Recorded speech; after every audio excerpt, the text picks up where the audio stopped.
Here we are going to cut a tray in a hay field, and in this case we don't have our plunger installed.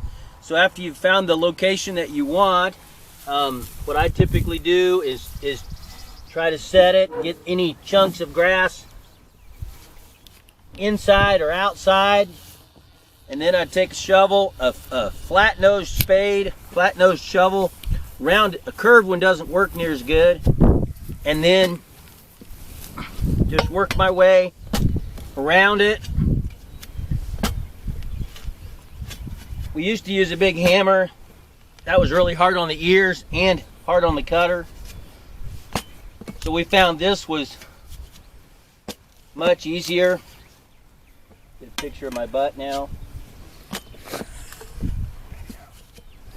Thanks, Doug.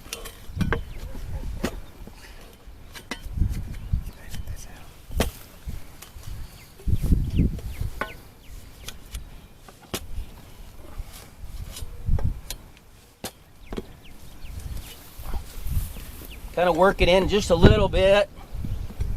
Sometimes you might have to go around it twice to get far enough down.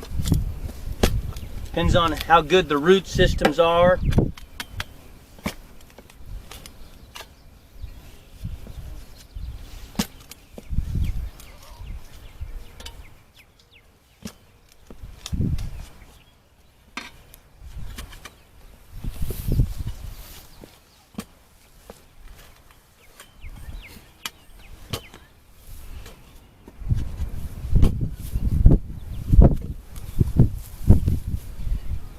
Then what we'll try to do is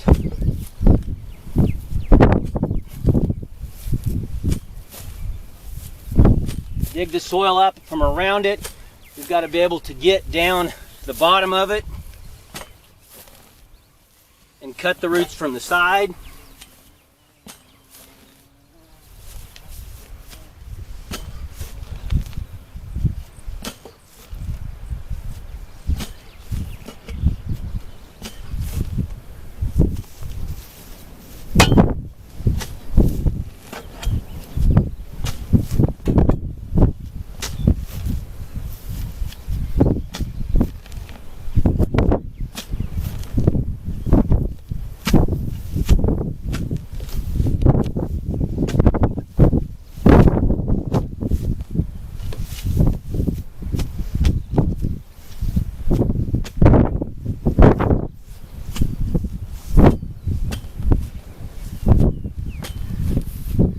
This is the part, if you had a willing helper, you had two shovels, it would go faster. But unfortunately, in today's exercise, my helpers decided they wanted to be the cameramen instead of the shovel people.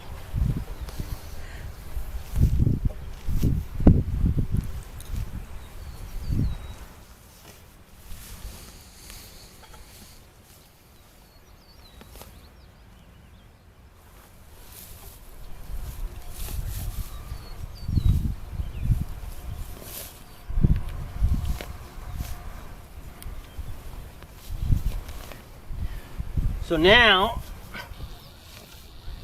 we come back, we try to shave it off.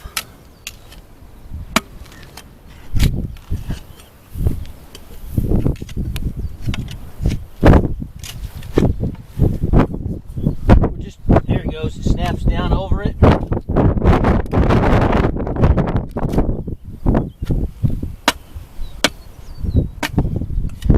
We just try to get it to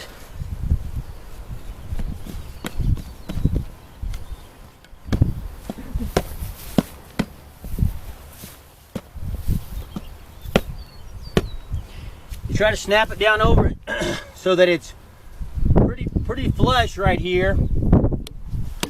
Then you come back,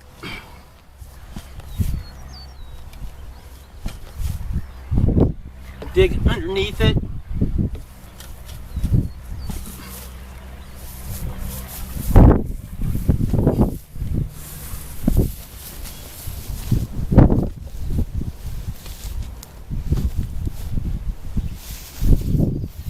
These trays with with grass in them are actually pretty easy because the roots hold the tray together, hold the soil together. Then you flip it over. And then you have to shave it down level. So there's a variety of ways you can do that. I usually start off just by using the shovel. I've seen people use sawzalls.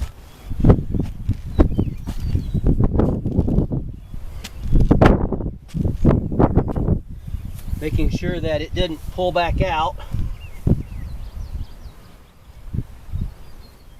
You can feel underneath it to see how far it come in.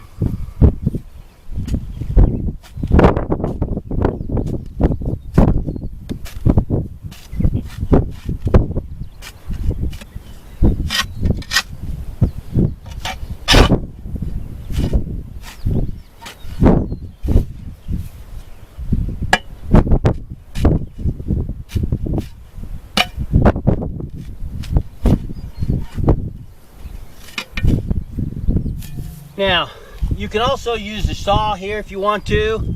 You got to cut some roots.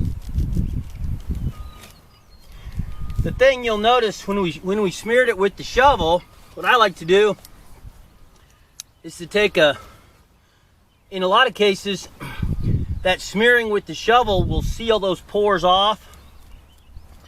So I try to come back and pick it open a little bit, so that we try to open up any of the pore spaces that we smeared closed. And soil type kind of depends on how much of that you have to do. Pick this open a little bit. So again, we're trying to get a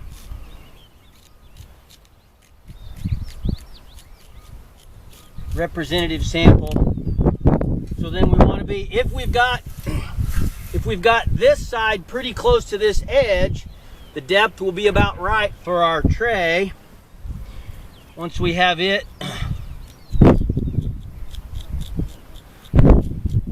all set, if you don't have it quite as deep here, then you could probably leave a little extra right here to compensate for that. Okay? So then you just take your tray and sit right here and then push it out. And again, the grass one is pretty easy because the root systems tend to hold it together really well.